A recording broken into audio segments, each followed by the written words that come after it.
I also did some dietary changes, but it wasn't anything that I hadn't like done before, so it wasn't really major to me.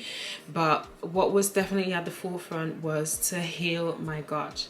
That was my focus. So do everything that I can do to support my body to get rid of these toxins. One of the things that I grabbed onto was The Medical Medium by Anthony Williams, and he is essentially a naturalist, a self-proclaimed naturalist, and he is someone who offers medical and health advice based on like natural and organic produce. He's got a lot of books that focus on, you know, healing your gut, healing your liver, and he basically believes that, you know, a lot of, if not all of the, you know, the sicknesses and these diseases come from what we consume. Like, we know that food can be healing, you know, specific foods can be healing to our body. I think it's interesting that we are so quick, we're usually, including myself, we're usually so quick to jump onto any like diet, any magic pill, but we question someone that just speaks about something that we know grows naturally. It's interesting.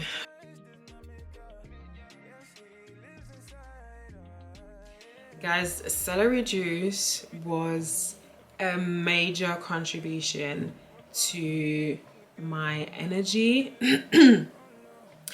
and just my healing journey. It's literally a game changer. It improves digestion, it is packed with antioxidants, it promotes skin healing, it reduced a lot of my inflammation. I'm like, how did I make it through? How did I survive on like 0 hours sleep? Celery juice is known to give you a boost of energy, and it definitely did that for me. So yeah, those were the two, like my two pros. It really helps with inflammation, and yeah, just a boost of energy and being able to stay sane and, you know, walk this earth. No, I'm joking. By juicing, you are able to consume like much more in a single sitting than you are by just eating it. We all know what lemons do, okay? It's a great source of vitamin C. It's antioxidant packed. Yeah, so I have that fasting in the morning, to be specific, roughly 16 ounces of lemon, warm lemon water, and then I wait for 30 minutes, and then I have my 16 ounces of celery juice. Now I did start celery juice, I started like months before I even went into withdrawal, but when I went into withdrawal, I became more consistent with having it, so I had it on a daily basis. And you know, I started in September, fast forward to now, we're in January, towards the end of January, and I'm still having it every single day. Guys, do you want to know something so sweet?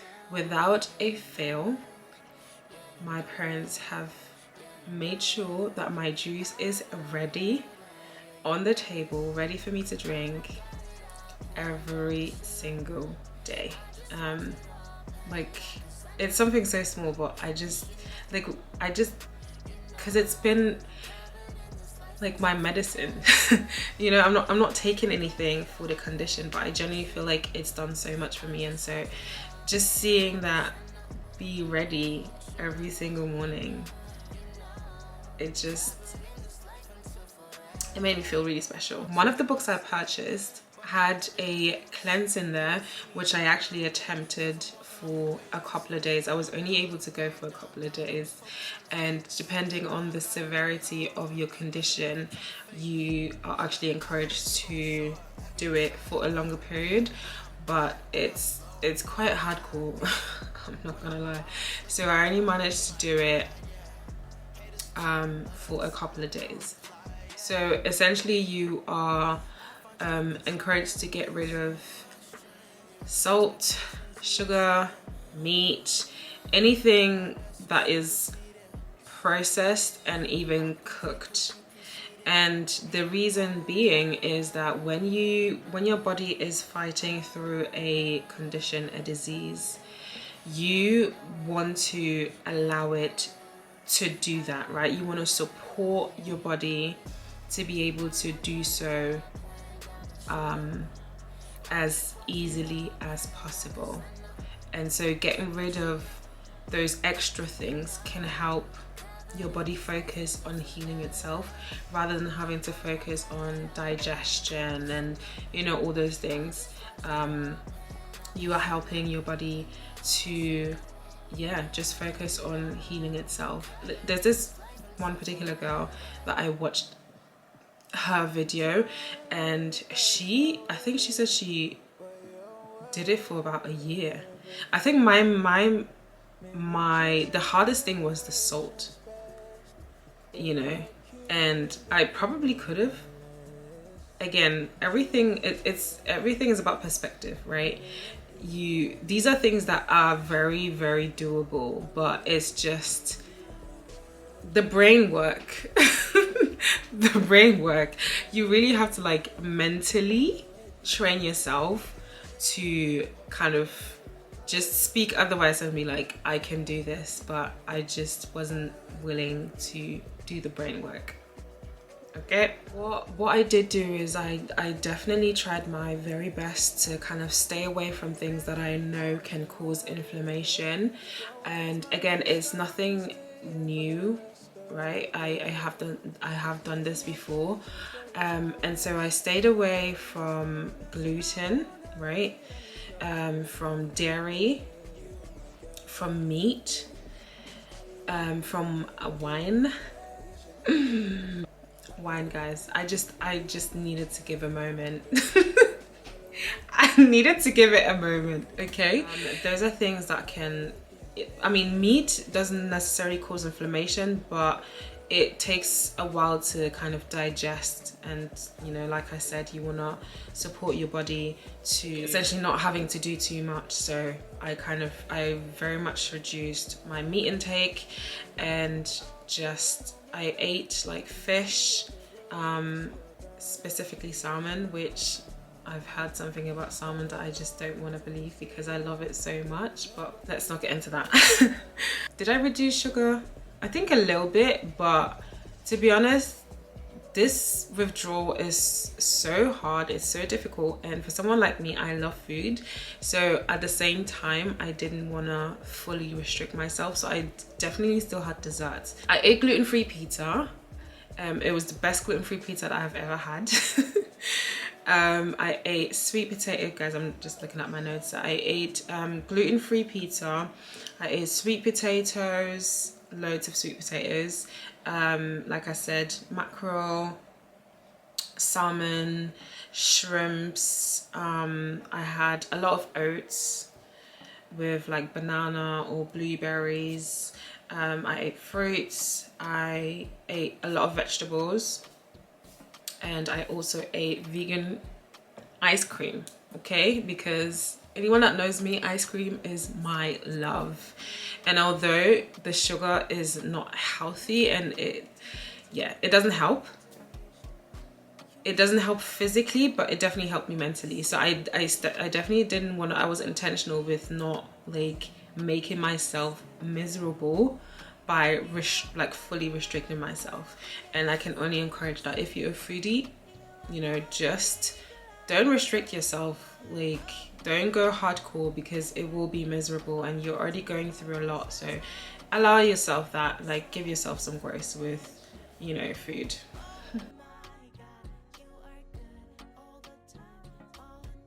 Now, regarding working out, I was someone who was pretty active, but when that happened, honestly, aside from the fact that, you know, any type of moisture, including sweat, would sting.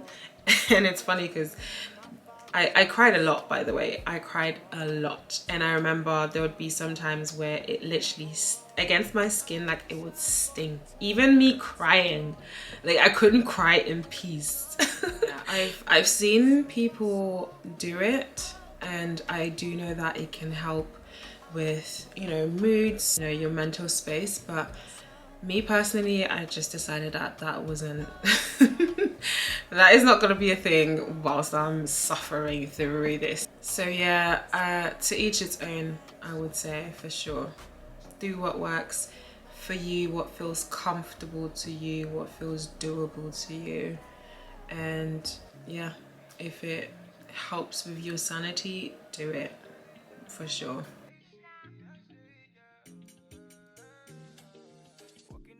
Yeah, I splashed a lot of money on this, and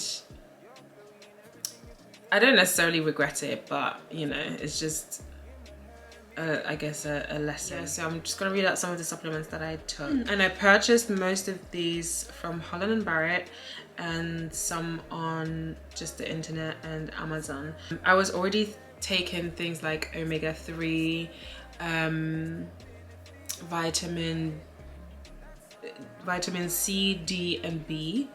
And the additional supplements that I purchased were Colon Cleanse, aloe vera, which is, it came in a liquid form. This particular one came in a liquid form, and it was maximum strength. The other supplement that I got was live friendly bacteria. Ashwagandha. Ashwagandha it helps support, depending on your, like how high or low your cortisol levels are, which you can actually find out by doing a test. It helps support kind of those levels. I also got ginger root. I also got a homeopathic medication. I can't remember the name of it, but I'll put it right here. And then I got something for thyroid support. Now, what I didn't know when purchasing these supplements is that it definitely does matter where you get your supplements from.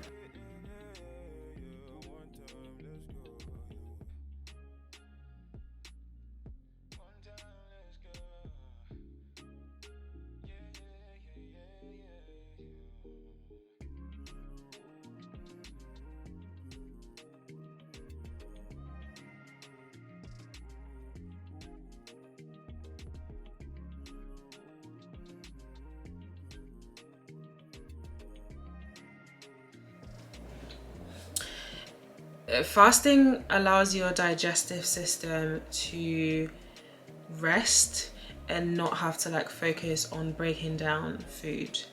I kind of naturally did that. It wasn't something that I intentionally did, but that definitely helped as well with kind of ridding my body of toxins. Another thing that I considered but I didn't do was colonic therapy, which is basically they like put something in your behind, not something, yeah, well, yeah, put something in your behind, and sometimes, I don't know if this is correct, but I feel like I've heard that in most cases it's water, so they will use water to kind of flush out your system, but I think I may have heard that they use coffee as well. I don't know.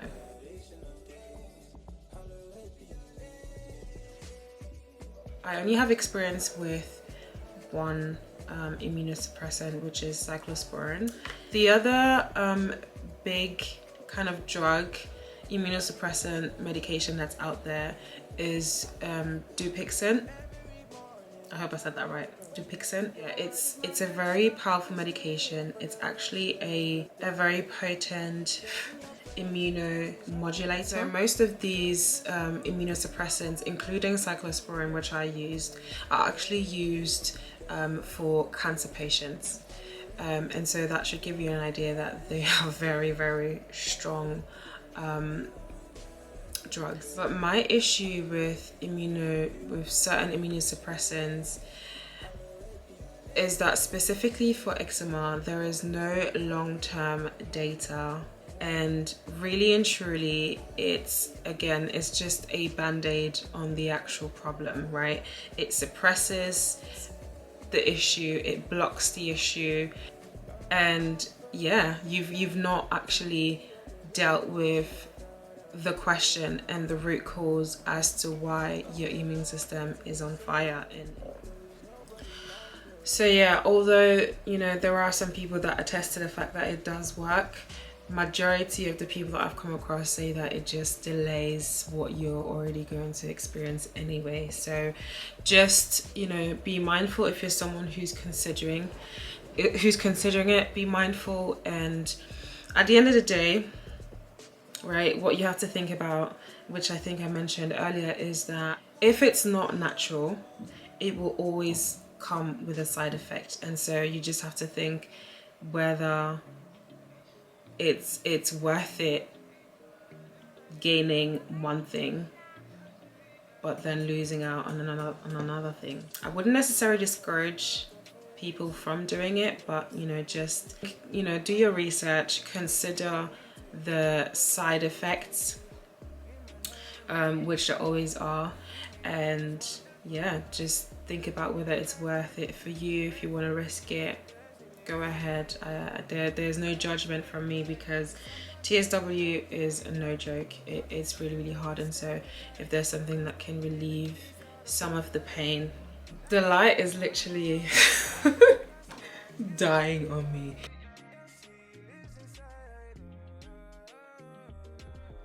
Currently, I am 5 months into intentional topical steroid withdrawal.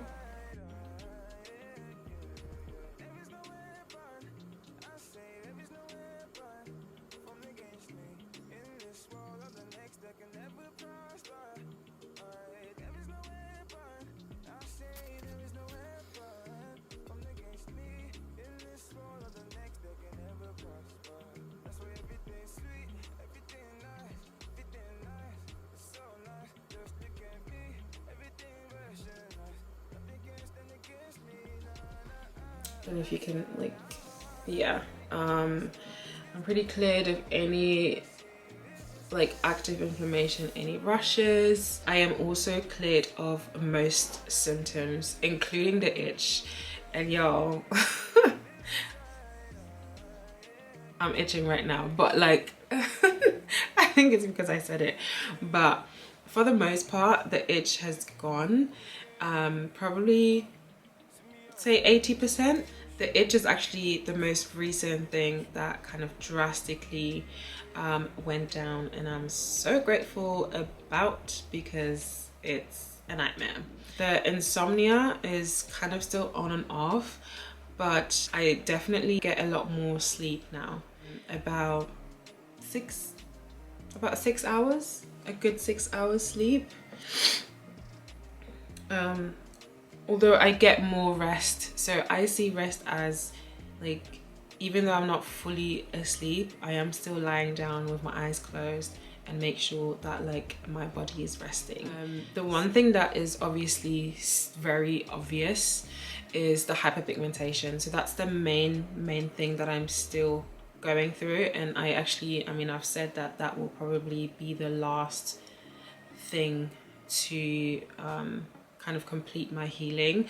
I do still have a bit of like wrinkling on my hands, but they are pretty like clear, you know, they're pretty clear.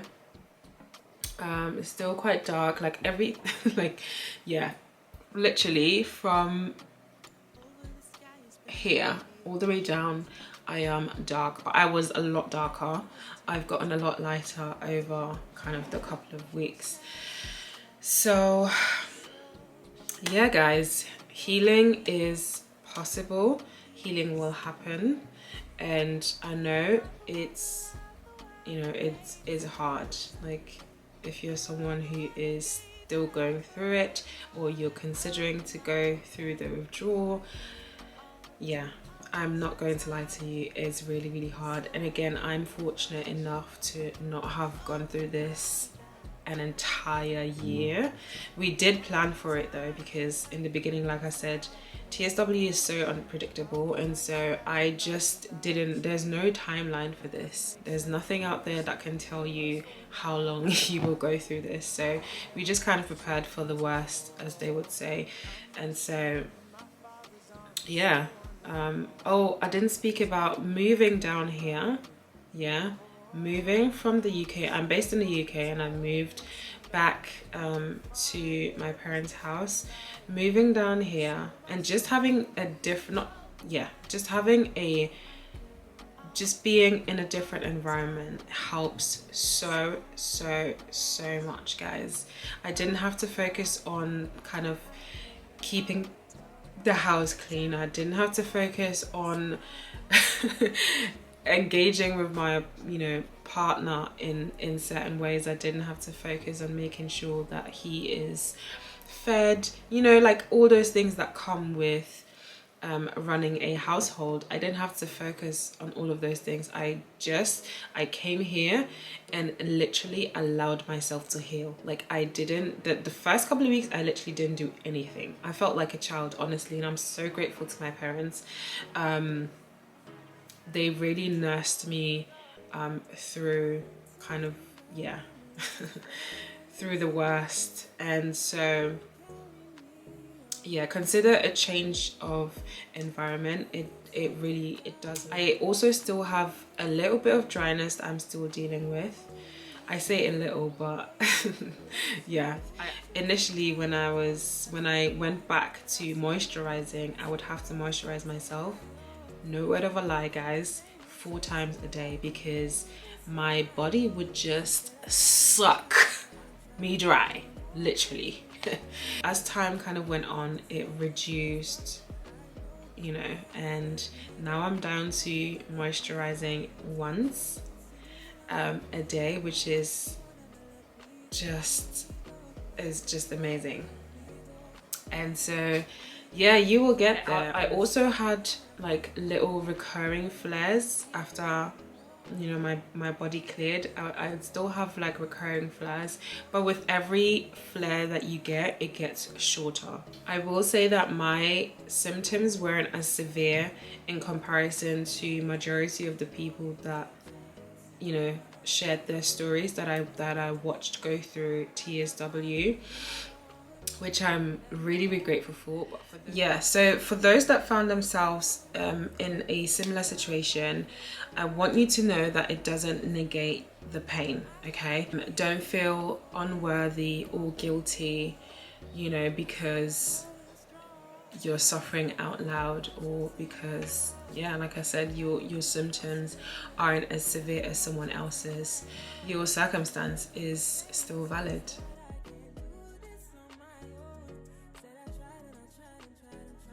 I also wrote down some tests that you can do, that you should do, that I would recommend, which are so allergy and skin tests,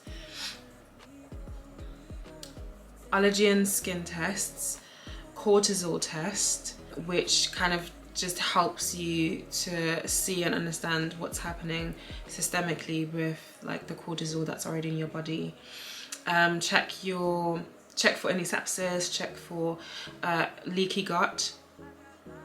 I don't think that is something that you can do via just the NHS. I think you'd have to go private to check, like, you know, what's going on with your gut. But anyways, try and, you know, see what can be done.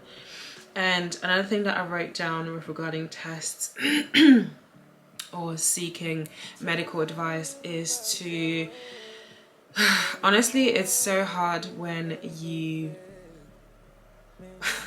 are speaking to deaf ears, which is what happens with most dermatologists.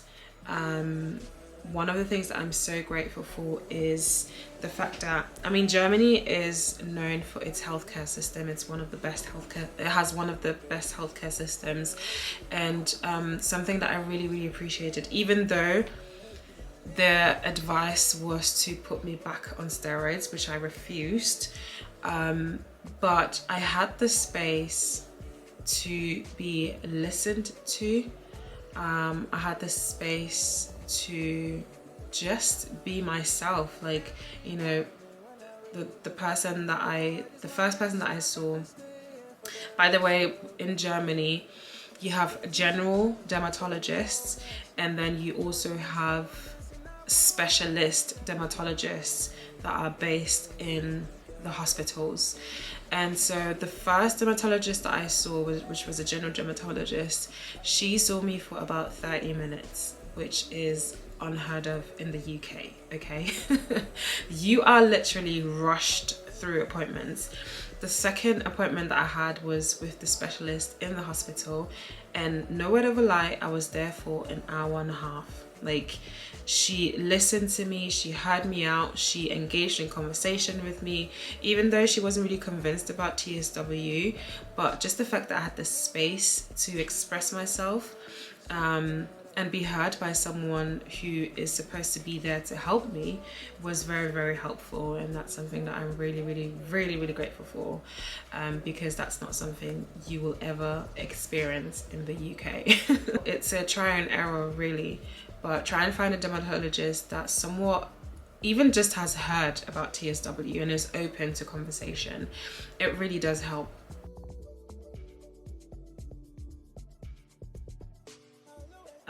One of the biggest things that I learned is that you have to be your own advocate, especially when it comes to your health, because it spills into literally every area of your life. This condition has taken months of my life. Like, I was bedridden for the first 2-3 months, and then I kind of managed to get myself to Germany. Most times, you know, your doctor is your first point of contact when it comes to anything health related. And so if you are unsure about something, there's a reason why. If you have gone to your doctor and you've told them that you think something is wrong, and they're looking at you sideways and they're trying to rush you through something and they're not hearing you out, and they're excusing it with something else, listen to yourself, right? If there's an inclination that there is something wrong with you and he's telling you otherwise or she's telling you otherwise, listen to that voice. Be your own advocate. And if you have to, go and see multiple doctors, okay? Consult multiple doctors, speak to, you know, friends. And social media is such a huge platform. Like, put it out there, get people's perspective. And honestly, people's experiences are gold. I hold people's experiences to such a high regard, even more than, you know, what even more than a professional practitioner. Like, I really do have to say, and this is not to say that all medical professionals are like that. It's just a matter of education, and some people are actually willing to hear you out and learn. And I really, really, again, I'm so grateful for the specialist that I saw. Doctors don't necessarily know more than you do. I think what we need to consider is the fact that what they learned is based on research that is out there that we have access to as well. Okay, so educate yourself on what is out there. I also learned a lot about myself. I learned a lot about my strength, the support of, you know, my close family and friends.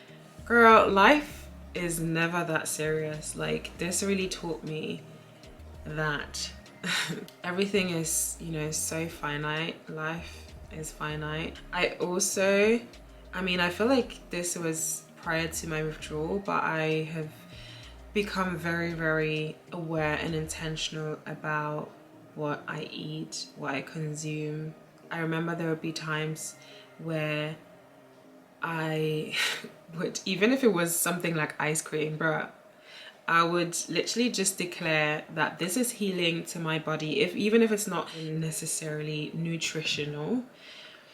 But in that very moment in time, indulging in ice cream is what will help me stay sane.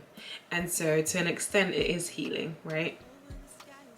My parents' physical and even spiritual support through this has been like everything. And again, there are people from the medical community that are compassionate and interested in you and, you know, knowing what's happening to you and your body. I won't be so quick to prescribe X, Y, and Z, who, you know, will listen and really dive deep and, you know, give you hope. Like, I actually now just remembered that my mother-in-law kind of got me in touch with her sister, who she's in the medical field, and also she got me in touch with I can't remember her title, but she is kind of in the dermatology department. I think it's with kids specifically. But guys, when I tell you, it was such a blessing having a conversation with her. She initially didn't know about TSW, but at the end of our conversation, this woman prayed with me and I cried because she prayed about things that, like, just I was going through it, guys, and it meant so much. And again, it was part of my healing process. Like, that added to my healing process. All that to say that, you know, like, there are people that are compassionate and that will listen to your story, to your case. So don't give up hope on medical professionals. Don't. Speaking of mother-in-law, guys, get you a mother-in-law like mine, bruh. She was on job, okay? There was actually this I completely forgot about this medication. It's called COA, and it helps with kind of your overall well-being, and she got me like a few of those that I took every day. It's just in a liquid form. It doesn't taste like anything. It really helped with my digestion as well and my bowel movement. My mother-in-law, literally, she covered me in prayer. She would check up on me like every other day, send me encouraging messages, scriptures. Yeah, her words of encouragement were so uplifting. And yeah, I thank God for her. Honestly, she gets a special shout out, okay? And the apple doesn't fall far from the tree. Again, extra special shout out to my husband, who I love so much. Man,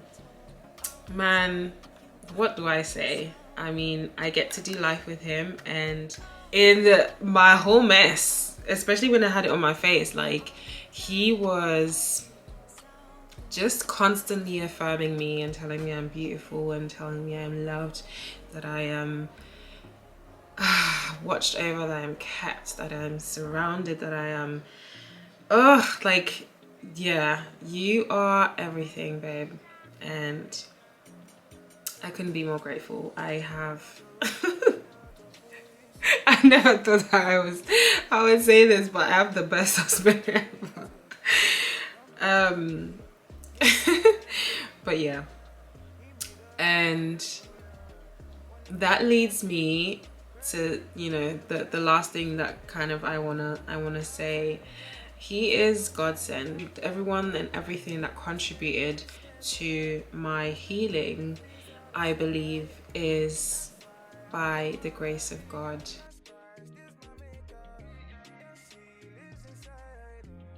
My faith is something that has, whew, it's been my lifeline, and it is what,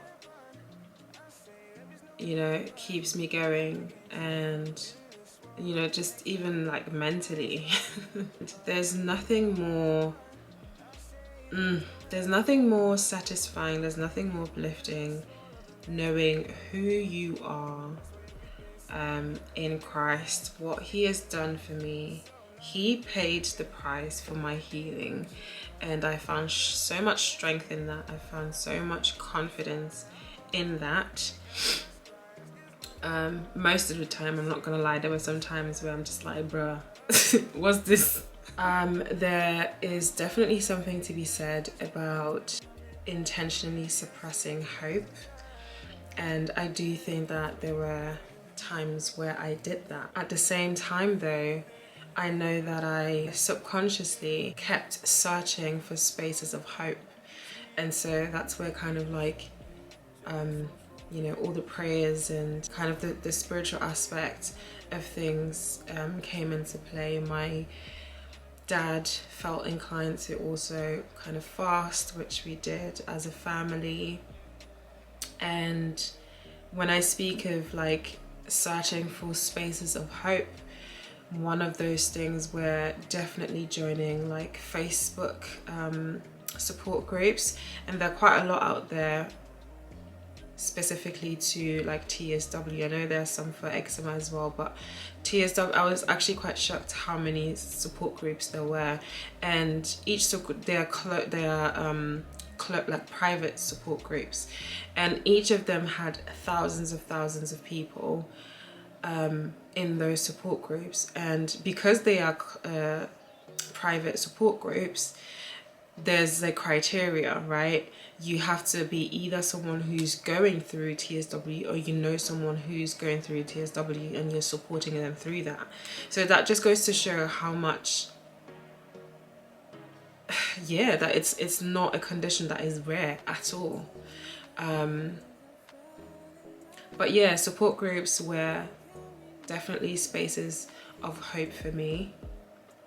And sometimes it was too much, sometimes it kind of depressed me even more, but I don't take it for granted at all. There are some people that, very few, majority get through it, but I have heard of cases where people committed suicide because it was just too much. You know, when you're going through something like that for 2 years, 3 years, 4 years, it's a lot. But you realize that hope is contagious. If you are a believer, I think the biggest thing that I would encourage you to do is to draw identity and strength from who you are in Christ, and not the, you know, circumstances or experiences that you encounter. And yes, although we are shaped by these things, at the same time we're also committed in who he says we are in him, because yeah, our ultimate strength is from our identity, comes from our identity in Christ. And that's why I actually think that it is possible to count it all joy when we go through, you know, trials and tribulations, because you learn to persevere in the knowledge of God's love for you. And so yeah, I hope that, you know, if there's anything at all that you take away this, know that you are loved and kept by the finished work of Christ, through the finished work of Christ. This is me living fearless. That's my theme for the year. Living fearless. Me doing this video is one of those things. Being, you know, unafraid. I literally have experienced more than most have in their 20s, and I am so proud of myself. The real OG. Okay, come for me. Don't, because I'm not a fighter physically anyway. But yeah, I'm so proud of myself for my persevering spirit, growing in my mental capacity, being able to grow in empathy, and just so many things. So yeah, I is really excited for this year. I'm excited to be on the other side of this stupid ass TSW. And if you're watching and you are maybe just about to get into TSW, you're currently in it, or you know someone who's going through it, I hear you, I see you. I hope this can be somewhat encouraging to you, even if it's, you know, just for gathering kind of knowledge around the subject. I hope it does just that, and know that you will get through this. It may not look like it, but you will, okay? And yeah, thanks guys for watching. Sorry about kind of the light changes, you know. I would turn on the light, but we don't do yellow light up in here, okay? So anyways, I'll leave it at that, and I will see you guys in our next video. Your grace is enough to empower me. You are my sufficiency. I got all I needed every time. Your grace is enough to empower me.